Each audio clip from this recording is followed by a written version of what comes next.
আসসালামু আলাইকুম গাইজ, আশা করি সবাই ভালো আছেন।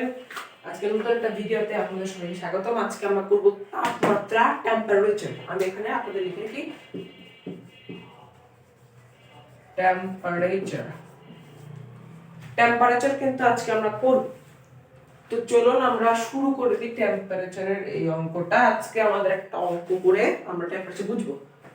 আপনাদের আগে বলে রাখি, টেম্পারেচার হচ্ছে তিনটা আছে, তিন রকমের টেম্পারেচার আছে। একটা হচ্ছে ফারেনহাইট, যেটা এফ দিয়ে প্রকাশ করতে হয়, আর এফটা হচ্ছে জ্বর মাপার ক্ষেত্রে, মানে ফারেনহাইট জ্বর মাপার ক্ষেত্রে প্রকাশ করতে হয়।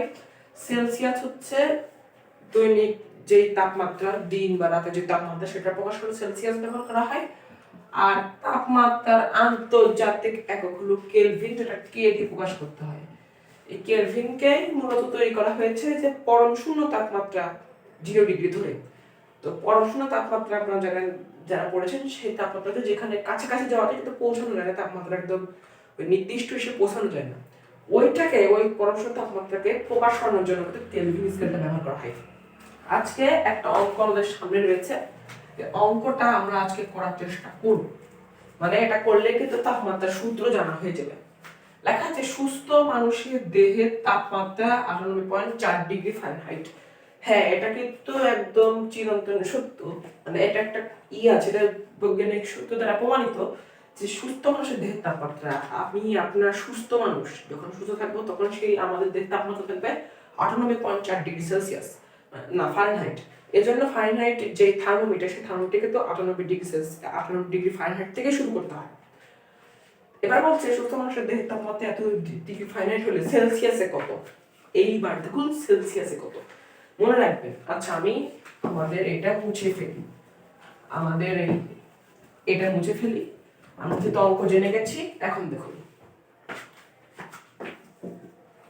আমরা আগে টার্ম দিয়ে এখানে লিখে নেব। আমরা পেয়েছি সুস্থ মানুষের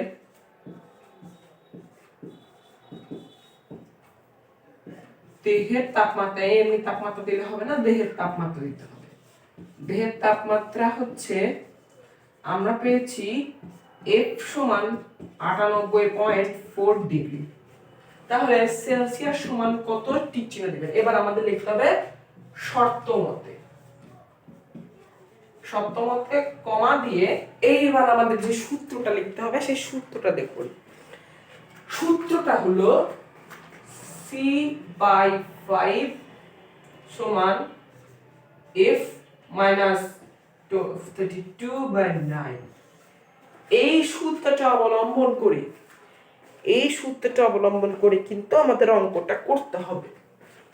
তাহলে এবার আমরা ভাবি, বা C/5 সমান আমরা F পেয়েছি কত, 98.4 minus 32, এখানে কিন্তু ডিগ্রি দিবেন, বাই 9। বা এইবার দেখুন আমাদের কিন্তু বেরিয়ে চলে এসেছে। এবার দেখুন যদি আমরা এটাই করতে যাই, সব মিলিয়ে এটা ভাগ করেন, 9 ভাগ করে দিবেন। তাহলে আমি একটু ক্যালকুলেটর হিসাব করতে হবে। সে অনুযায়ী আমাদের সি সমান, আমাদের সেলসিয়াস হচ্ছে, হ্যাঁ, আমাদের সি সমান 36 ডিগ্রি সেলসিয়াস। এটা হচ্ছে উত্তর। আমরা কিন্তু বের করেছি, আমরা এফ সমান বের করেছি এত, তার মানে এটাই সি সমান হচ্ছে এত। আর আপনাদের বলে রাখি, যদি এখানে কেলভিন থাকতো, কোনো যদি এখানে কেলভিন থাকতো, যদি কোনোদিন কেলভিন থাকতো, তার সাথে 100 ডিগ্রি যোগ করে দিলে কিন্তু আপনারা পেয়ে যেতেন। মানে মনে করেন একটা কেলভিন রয়েছে, টেম্পারেচার লিখে দিই, এটা দিয়ে যদি আপনি 273.15 কে মাইনাস করেন, তাহলে এইটারই টিসি পাবেন, মানে টেম্পারেচার সেলসিয়াস পাবেন। এই অঙ্কটা পরে করাবো। আমাদের প্রথম এই তাপমাত্রার প্রথম পর্ব সম্পূর্ণ হলো। একটা অঙ্কের মাধ্যমে কিন্তু বুঝিয়ে দিলাম। তো প্রথম ভিডিওটা এরকমই থাকলো, আমাদের আস্তে আস্তে তাপমাত্রা আসবে, ফিজিক্সেরও আসবে। তো সবাই আস্তে দেখে থাকুন। আল্লাহ হাফেজ, ভালো থাকবেন সবাই। এই ভিডিওতে